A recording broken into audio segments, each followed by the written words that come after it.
Hamlet. Are you here to help me? He's only here to sniff. Could you not get your butthole right next to my teeth? Thank you so much. So I made a video talking about the Twilight movies, watching them after not having watched them for ages, and I talked about how they were better than I remembered, and there was a lot that I liked about them, and I thought that went well. I should read the books, and I read the book.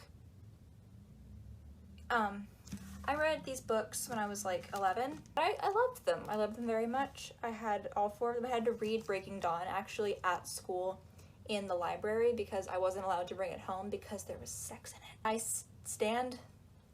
I thought, you know, in the spirit of this exercise, I'd go back, read the first book, read the series, but start with the first book, see if that also held up. And no.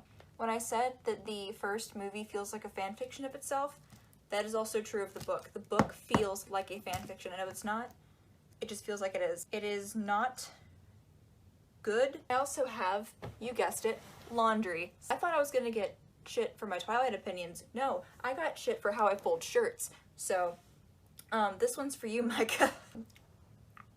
That's what I get, huh? Ow. Am I gonna change my pants or am I just gonna let that dry? I already know. I am going to work my way through this pile of laundry, and I'm going to read my thoughts on that book because I had some. The first thing I thought was interesting about the books, which is kind of suggested in the movie but not like labored upon, is that Bella is very much neglected. She's made to feel responsible for her parents' well-being, and some of this she puts on herself. I think she puts on a lot of how she feels about her relationship with Charlie on herself, but her relationship with her mom puts it on her. And I think that that relationship dynamic, where she's feeling responsible for her parents' well-being, contributes a lot to how she approaches her relationship with Edward. There's a line towards the beginning of the novel where he says, "I think you're suffering more than you let anybody see." And it's very true, because Bella very much feels like she's living her whole life in servitude, which she is. She moves to Forks, where she hates, so that her mom can be happy. And Edward, I think, is suggested via that line and, you know, the plot of the book, to be an escape from this servitude, but he's just kind of an alternate servitude. But just to like list a few of the many ways in which Bella is made to feel responsible for her parents' relationships. On page 4, she talks about like, how could I leave my mother by herself? She talks about like, who's gonna pay the bills? And like, you know, all that stuff that a kid shouldn't be worried about. Page 31, Bella goes shopping for Charlie. Like, she's like, oh, he doesn't have any food.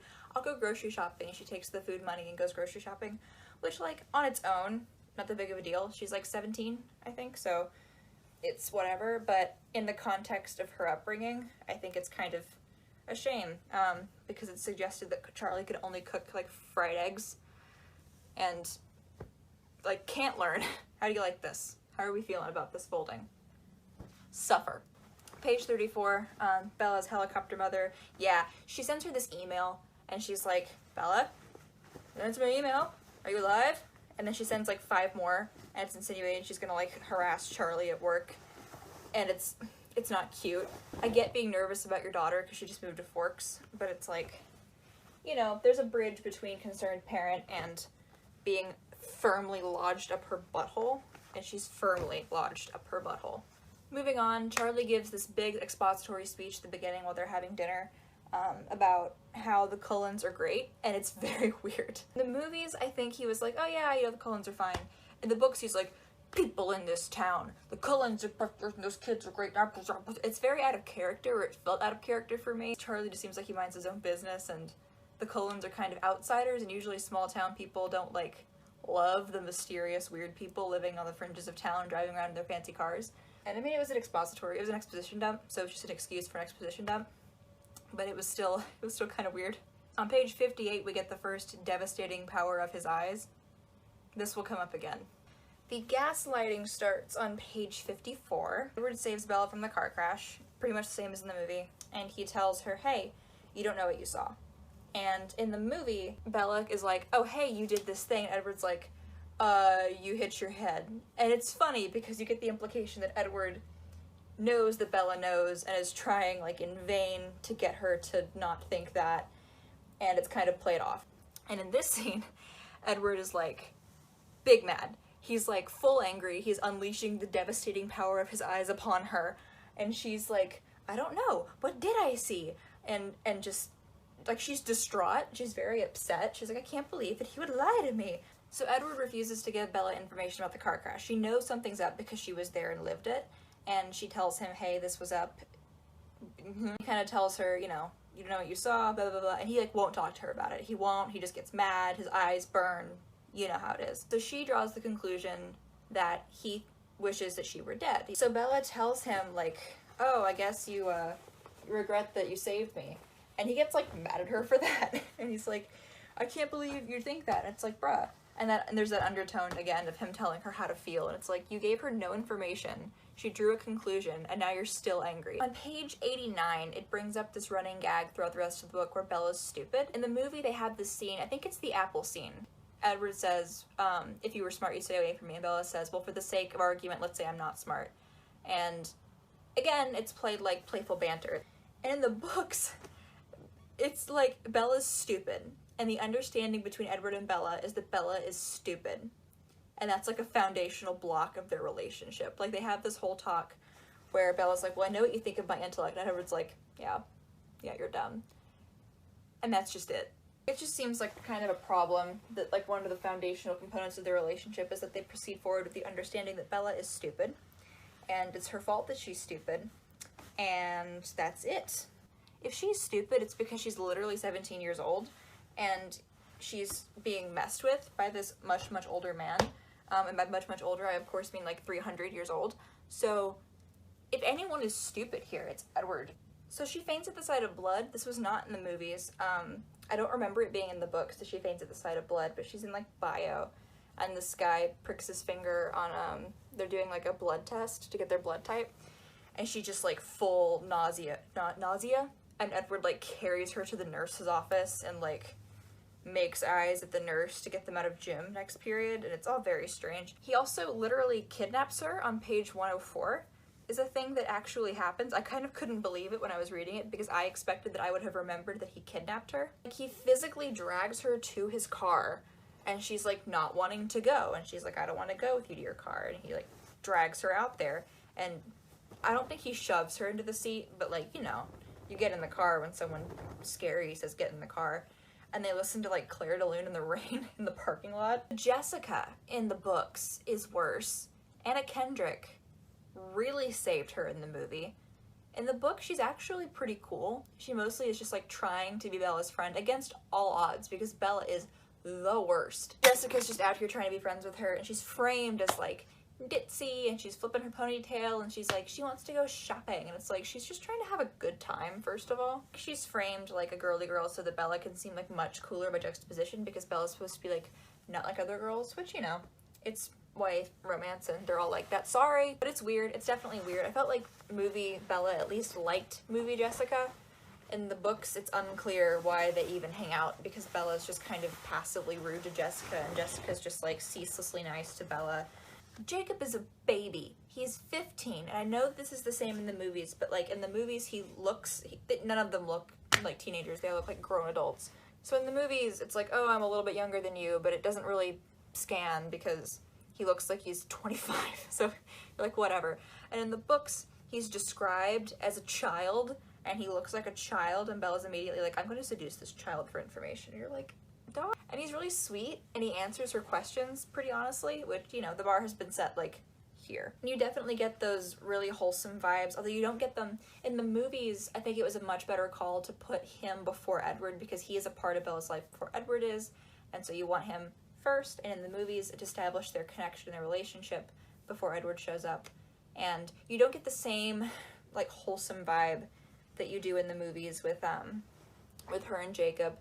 And I think that's just because in the books, he's a baby. I'm gonna hang this one up, okay? So I'm gonna fold it however, and then I'm gonna hang it up later. Shut up. I guess I could just hang it up. On page 139, Bella like goes into the forest near her house to like contemplate the existence of vampires. It's very capital R romantic. She, like, the further she goes into nature, and it says this verbatim because subtlety is for assholes, like, the further she goes into the forest, the more her mind is freed. Very capital R romance. I don't really know if there's any significance to that, just I noticed it. She also mentions Wuthering Heights a bunch, so, you know, it's intentional. I just don't know if it serves any purpose in particular. So on page 149, I marked one instance of this. It happens throughout the entire book. Movie Charlie was such an improvement on book Charlie.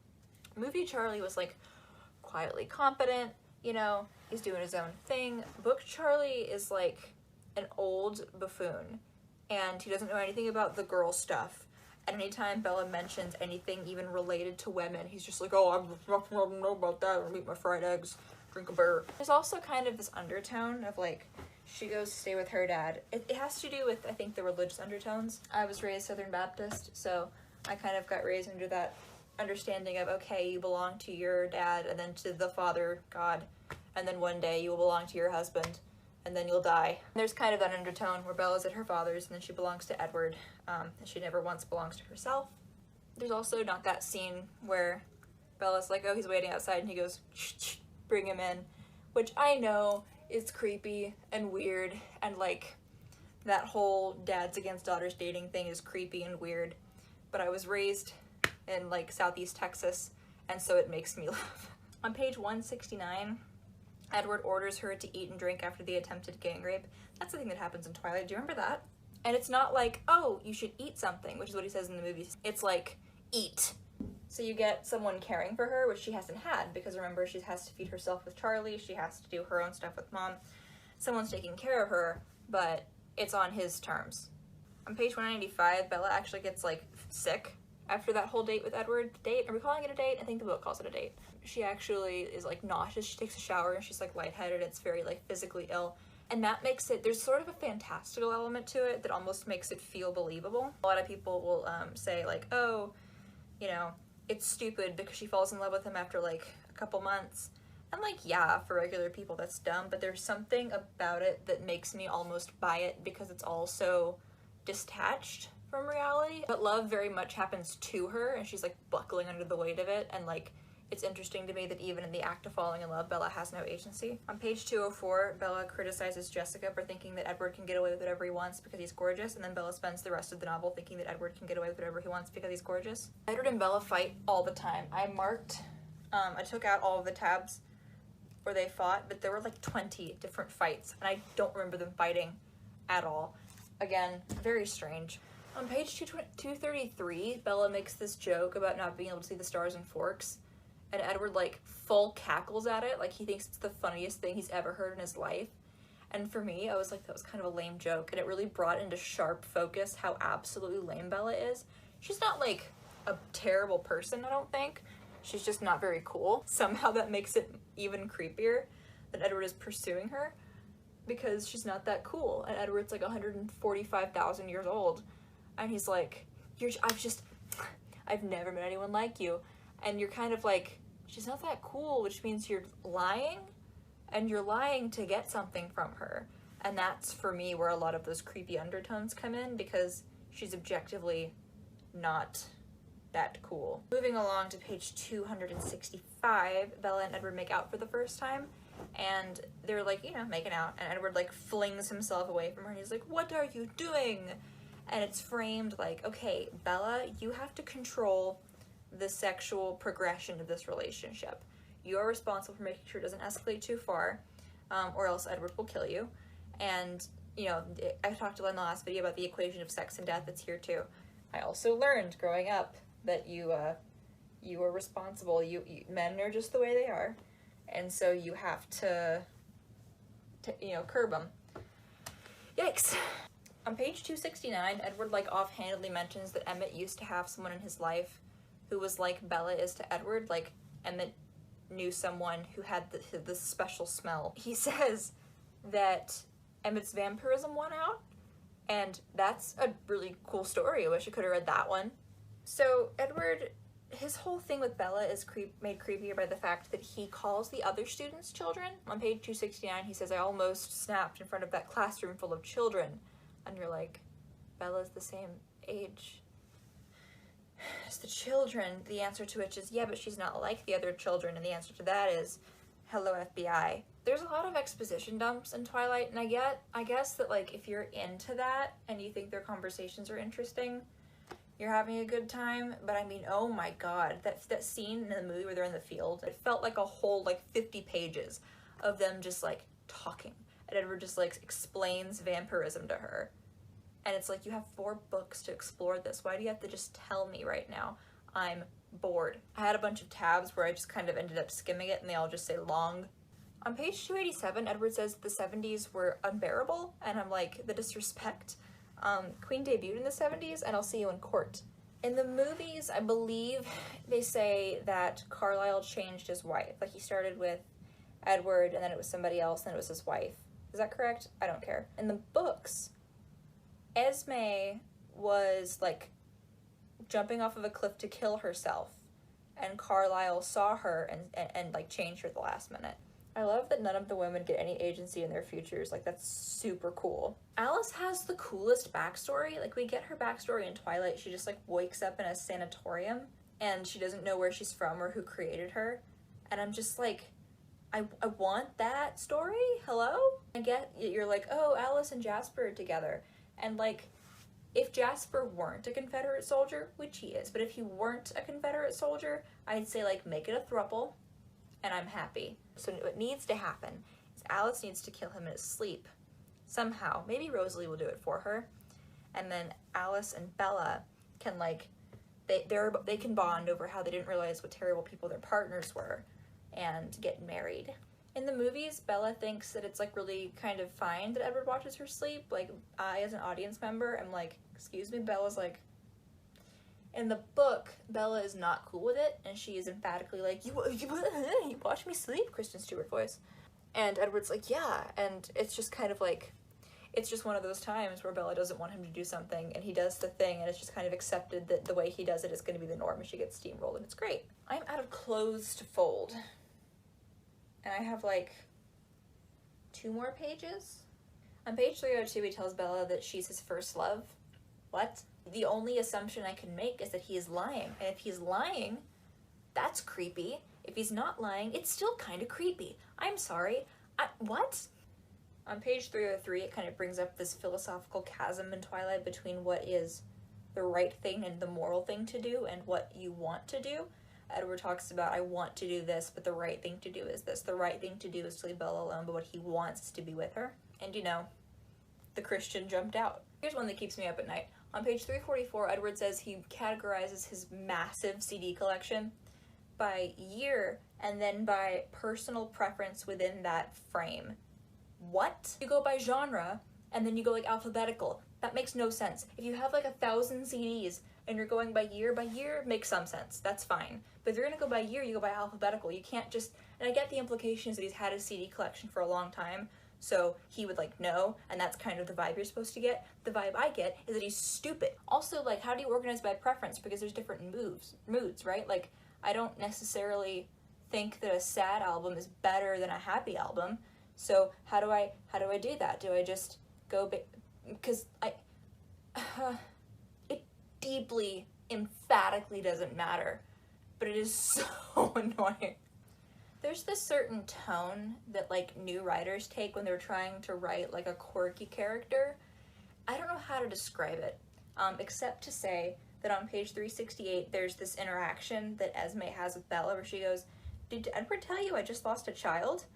And it's, like, giving very disturbing information in a really upbeat tone, but it always just reads like I roll my eyes and I'm like, no one talks like that. It's like, that's why I jumped off the cliff, you know, and I'm like, just kind of, it's dialogue that feels like you're telling the reader that this character is quirky and unbalanced without actually, like, having the character be quirky and unbalanced. I don't know how else to put it. No one talks like that.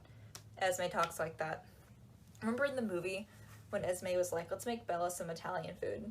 And it was really cute. I'm gonna get into people who could get it before Edward could, but Emmett could get it before Edward could. Like, I'm gay and Emmett could get it before Edward could. They're all playing baseball and the competing vampires come out and he's like, 3, let them come. And I'm just like, you're dumb. Love it. Page 388, when stuff is, like, going down, Edward gives the line, if you let anything happen to yourself, I'm holding you personally responsible, which is fascinating. And so it's very gaslighty because he's like, on the one hand, you know, I shouldn't have brought you here and I shouldn't have let you come. But at the end of the day, like, the last thing he says is, like, you're responsible for this mess that I got you into. Page 404, Alice and Bella go to Phoenix. They, like, go to Phoenix to go to this dance studio. It's much more convoluted than it was in the movies. In the movies, it was pretty convoluted. But they all go to Phoenix, and Alice and Bella have this conversation. And Bella's asking Alice, like, hey, how does vampire work do happen? And Alice tells Bella, like, hey, you know, it's kind of a lot. It might disturb you. And Bella's like, that's fine. And then Alice just tells her. And she even brings up, Edward's gonna get big mad. And Bella's like, eh. But she just tells her, and she's honest, and she's tactful, and she answers Bella's questions, and is, like, respectful of her space. And there's this line where Alice is gonna pick her up so they can go zoom off. And Bella's like, you're the first person to ask permission, like, to pick her up. And I'm like, oh my god. Team Alice today, Team Alice forever. Thank you, goodbye. On page 425, I noticed this thing, and I did not go back and reread to see if it happens through the rest of the book because, and I cannot stress this enough, I don't care, but there's this thing, again, that newbie writers do where they will have people, like, say the other person's name in dialogue. So you'll have a set of dialogue that's like, hello, Susan. I can't do that, Kyle. Why not, Susan? And people don't talk like that. Like, they don't repeat names. Maybe once or twice in an interaction or if you're with other people. But it's something you want to use, like, extremely sparingly in dialogue. And, like, in this one part on 425, every sentence is like, comma Bella, comma Alice, comma Bella, comma Alice, comma Jasper, comma Bella, comma Alice. The book, when Edward has to do, like, the bloodsucky thingy, get the venom out, not sure how that works, but fine, because Bella got bit. In the books, he doesn't struggle at all. It's like unwavering, got it, and then he got it, and there's no tension because you get the impression that he's got it, and that's just it. In the movies, there's like this whole thing where Edward doesn't look like he's gonna stop. I thought the struggle in the movie made the scene feel really ironically human. It was really good at, it created tension for one, because it's like, is he going to kill her? But then two, it really sort of made Edward more relatable because it made him like possibly someone who could fail. But in the books, and I get that has to do with, again, it's a romance novel, Edward's a romance protagonist, so he has to be like unshakable. So fine, okay, he doesn't waver, but it makes for boring reading. So the very last scene, I believe it's the epilogue, they go to prom. Jacob shows up at prom because Billy wanted to give Jacob a message to give to Bella. He, like, comes up to deliver the message to her, and he's like really sweet, and he's like, God, I'm sorry, this is gonna put you in an awkward spot. And she's like, it's fine, just tell me. And he like tells her, and he's really cool about it. It's really cute. And then he leaves, and Edward walks up and he's like, people here think you're pretty and that makes me mad. And then the book is over and I took a nap. I would like to complete this video by listing in descending order characters who could get it before Edward Cullen as of reading Twilight the book. So we're not talking about the movies, we're talking about the book. Alice, Rosalie, Emmett, Victoria, Jacob, Charlie, Billy Black, and then Eric Yorkie. If you want me to read New Moon, let me know. I have workshop critique services available on my website. Links are in the description below. If you want to follow me on social media, those links are also in the description below. Subscribe.